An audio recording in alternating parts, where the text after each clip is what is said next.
کوئی بھی نہیں ہے میرے، کوئی بھی نہیں ہے میرے سرکار کے جیسا،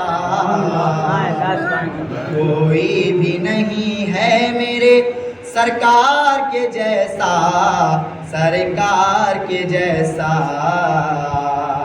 میرے سرکار کے جیسا کوئی بھی نہیں ہے میرے سرکار کے جیسا، سرکار کے جیسا، میرے سرکار کے جیسا کوئی بھی نہیں ہے میرے سرکار کے جیسا،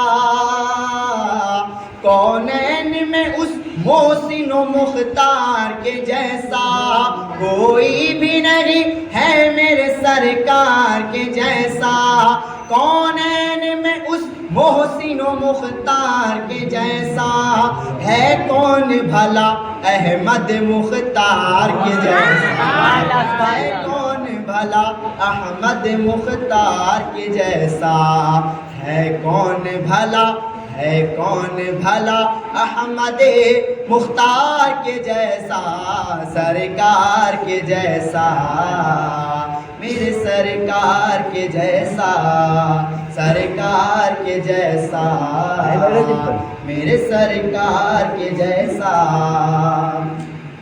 کہتا ہے آسمان یہ مانا ہے زمین، کہتا ہے آسمان یہ مانا ہے زمین، کیا اس میں عجب کہہ دیا سدرا کے مکین، کیا اس میں عجب کہہ دیا سدرا کے مکین، یعنی جناب حضرت جبریل امین، یعنی جناب حضرت جبریل امین، کیا کہ دیکھا نہ کوئی، دیکھا نہ کوئی سید ابرار کے جیسا، سرکار کے جیسا، میرے سرکار کے جیسا، سرکار کے جیسا، میرے سرکار کے جیسا، دنیا کی رنگ و بو کا کمال اپنی جگہ ہے،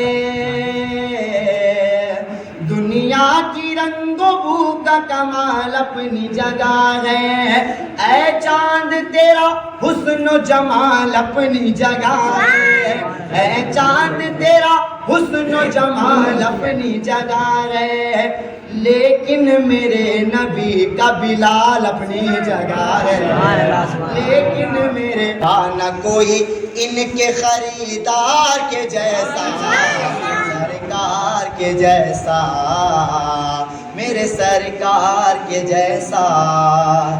جب حضرت صدیق اکبر رضی اللہ عنہ نے حضرت بلال کو خریدا، چونکہ حضرت بلال امیہ کے غلام تھے، امیہ مکہ کا ایک بہت نامور شخص، اس کے غلام حضرت بلال تھے، تو جب امیہ کو یہ معلوم چلا کہ بلال ایمان لے آئے ہیں، بلال نے کلمہ پڑھ لیا ہے اور بلال محمد عربی صلی اللہ تعالی علیہ وآلہ وسلم کے غلام بن گئے ہیں، ان پر ایمان لے آئے ہیں، ان کے دین کو ماننے لگے، تو امیہ نے اپنے غلام حضرت بلال پر ایسے ایسے ظلم اٹھائے کہ تاریخ کے صفحات پر آج بھی وہ جب انسان پڑھتا ہے یا بیان کیا جاتا ہے، کوئی سنتا ہے تو رونگٹے کھڑے ہو جاتے ہیں۔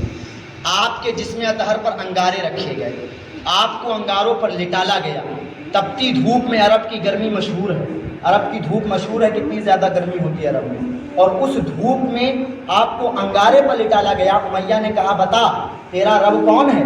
حضرت بلال نے کہا اللہ۔ کون ہے؟ اللہ۔ اللہ یعنی لیٹے ہیں انگاروں پر لیکن جان کی پرواہ نہیں ہے، جان چلی جائے تو چلی جائے، مگر زبان سے اگر رب نکلے گا تو اللہ کے لیے نکلے گا۔ امیہ یہ چاہتا تھا کہ وہ اللہ کو رب نہ کہے، وہ مجھے اپنا رب کہے، وہ مجھے اپنا مالک کہے۔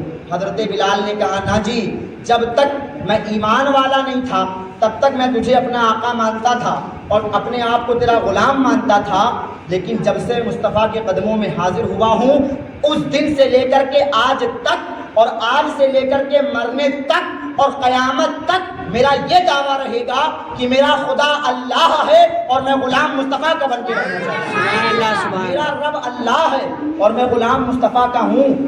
جب حضرت صدیق اکبر نے دیکھا کہ امیہ ایسے ظلم ڈھا رہا ہے تو حضرت صدیق اکبر آئے اور آ کر کے فرمایا امیہ کتنے پیسے لوگے بلال کے؟ کیا کہا؟ کتنے پیسے دو گے بلال کے؟ کتنے پیسوں میں دو گے مجھے؟ تو ابو جہل بولا یہ کون سی بات ہے بھائی، سزا کے دوران کوئی خرید و فروخت جائز نہیں ہے، سزا کے دوران کوئی آپ غلام خرید اور بیچ نہیں سکتے ہیں۔ کہا یہ میرا فیصلہ ہے، تم بیچ میں نہ پڑو۔ صدیق اکبر نے فرمایا ابو جہل سے کہ تم بیچ میں نہ پڑو، یہ میرا امیہ کا پرسنل میٹر ہے، میرے معاملے میں دخل اندازی نہ دو۔ امیہ چونکہ دولت کا لالچی، مال کا لالچی، اس نے کہا پیسہ مل رہا ہے، بلال جیسا غلام جائے تو جائے، کم سے کم دولت تو آ رہی ہے، کم سے کم دولت آ رہی ہے۔ امیہ نے کہا اتنے پیسے چاہیے، یعنی اتنی رقم چاہیے۔ حضرت صدیق اکبر نے رقم نکال کر اس کے ہاتھ میں دی، بلکہ دی نہیں، میں جملہ استعمال کرتا ہوں، اس کے ہاتھ میں پھینکی، اور پھینکنے کے بعد فرمایا بلال آج سے تو امیہ کا غلام نہیں ہے، مصطفیٰ کا غلام ہو چکا ہے۔ آج سے امیہ کا غلام تو نہیں ہے بلکہ تو مصطفیٰ کا غلام بن چکا ہے، ظاہراً غلام بھی ہو چکا ہے اور دائمی غلام بھی ہو چکا ہے۔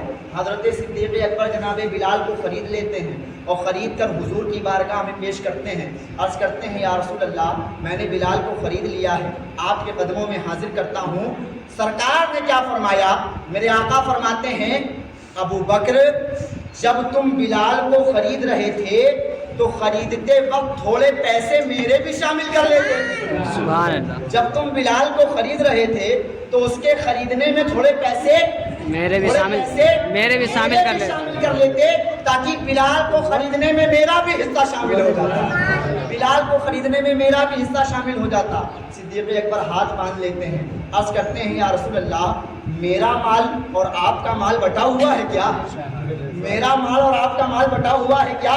ارے جو میرا ہے وہ تیرا ہے، جو میرا ہے وہ تیرا ہے۔ علی کے امام کہتے ہیں واہ کیا جود و کرم ہے، شہ بتہا تیرا، نہیں سنتا ہی نہیں مانگنے والا تیرا، نہیں سنتا ہی نہیں مانگنے والا تیرا۔ میں تو مالک ہی کہوں گا کہ ہوں مالک کے حبیب، یعنی محبوب و محب میں نہیں میرا تیرا، یعنی آپس کے محبت کرنے والوں میں میرا تیرا نہیں چلتا ہے کہ یہ تیرا یہ میرا، بلکہ محبوب یہ کہتا ہے کہ محبوب جو میرا ہے وہ تیرا ہے، جو میرا ہے وہ تیرا ہے۔ صدیق اکبر نے عرض کیا حضور میرا مال آپ ہی کا تو مال ہے، چاہے میں اپنے مال سے خریدوں یا آپ کے مال سے خریدوں، بات تو ایک ہی ہوتی ہے۔ تو کل ملا کے علماء نے آخر میں آ کے یہ نقطہ سمجھایا کہ جناب بلال کو بظاہر تو خریدا ابو بکر صدیق نے، لیکن میرے آقا کی جب بات آئے گی تو کہا یہ جائے گا کہ بلال کو خریدنے والے مصطفیٰ جان رحمت تھے، بلال کو خریدنے والے مصطفیٰ جان رحمت تھے۔ اب یہ حضور کے خریدار ہیں، کون ہیں یہ؟ حضور کے کیا ہیں؟ خریدار، یعنی حضور ایسی چیزوں کو خریدتے ہیں، بلال جیسی چیزوں کو میرے آقا خریدتے ہیں۔ اور جانتے ہیں حضرت بلال کا مقام کیا ہے؟ آپ کالے رنگ کے تھے، حبشی تھے، حبشی، نہایت سیاہ رنگ تھا آپ کا، نہایت سیاہ، بالکل کالے تھے، لیکن آپ کے مقام کا حال کیا ہے؟ سرکار جب معراج پہ تشریف لے گئے اور جنت کی سیر کی اور واپس آئے تو واپس آ کر حضرت بلال سے حضور نے فرمایا بلال کیا کام کرتے ہو یار، میں نے تمہارے چلنے کی آواز جنت میں سنی ہے، میں نے تمہارے چلنے کی آواز میں نے تمہارے چلنے کی پیروں کی آواز مجھے جنت میں سنائی پڑی ہے، کیا کام کرتے ہو، ایسا کون سا عمل ہے جو تمہارے چلنے کی آواز جنت میں آ رہی ہے؟ عرض کیا یا رسول اللہ مجھے تو نہیں معلوم، شاید اللہ کو میری کوئی ادا پسند آ گئی ہو، مگر ہاں ایک میرا عمل وہ ہے کہ میں جب بھی مسجد میں آتا ہوں تو ابھی تک میں مسجد میں بیٹھتا نہیں ہوں جب تک میں 2 رکعت نماز تحیۃ المسجد نہ پڑھ لیتا ہوں، جب تک میں 2 رکعت نماز تحیۃ المسجد، ایک ہوتی ہے تحیۃ الوضو، ایک ہوتی ہے تحیۃ المسجد۔ جب آپ مسجد آئیں، آج لوگوں کا طریقہ کیا ہے، مسجد آئے پہلے بیٹھیں گے، بیٹھ کر پھر کھڑے ہوں گے، پھر سنت پڑھیں گے، یہ مسجد کا حق مار رہے ہیں، یہ کیا کر رہے ہیں، حق مار رہے ہیں، مسجد کا حق مار رہے ہیں۔ مسجد میں انسان بیٹھنے نہیں آیا ہے، عبادت کرنے آیا ہے، اور آپ آ کر پہلے بیٹھے جا رہے ہو، یعنی پہلے آپ آرام کر رہے ہیں، تھکے مارے جناب علی نواب صاحب دور سے چلے آ رہے ہیں، ہاں باہر سے چلے آ رہے ہیں، دور سے چلے آ رہے ہیں، پہلے تھوڑی دیر ریسٹ ہوگا، پہلے آرام کی جائے گی، آرام کرنے کے بعد پھر کھڑے ہوں گے، سنت پڑھیں گے۔ یہ مسجد کا حق مارا جا رہا ہے۔ مسجد کا حق یہ ہے کہ جیسے ہی مسجد میں آؤ بیٹھو، بعد میں پہلے نماز ادا کرو، بیٹھو بعد میں پہلے نماز ادا کریے، اس کے بعد میں آپ بیٹھیے۔ حضرت بلال جب بھی مسجد میں داخل ہوتے تو اگر وضو ہوتا پہلے سے تو مسجد میں ڈائریکٹ داخل ہونے کے بعد 2 رکعت نماز نفل پڑھتے، جس سے تحیۃ المسجد کہا جاتا ہے۔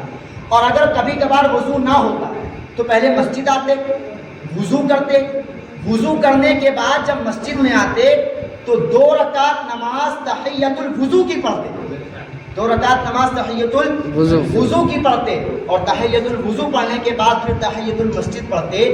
میرے آقا نے فرمایا بلال ہو نہ ہو اللہ تعالیٰ کو تمہارا یہ کام بڑا پسند آیا ہے کہ میں مصطفیٰ ہو کر تمہارے چلنے کی آواز جنت میں محسوس کرتا ہوں، میں محمد ہو کے تمہاری آواز چلنے کی آواز دیکھ رہا ہوں۔ تو یہ جناب بلال کا مقام ہے۔ تو اب شریعت نے کیا کہا کہ کسی کالے کو کسی گورے پر فضیلت نہیں ہے، کسی امیر کو کسی غریب پر فضیلت نہیں ہے، کسی بڑے کو کسی چھوٹے پر فضیلت نہیں ہے، فضیلت ہے تو صرف پرہیزگاری پر فضیلت ہے۔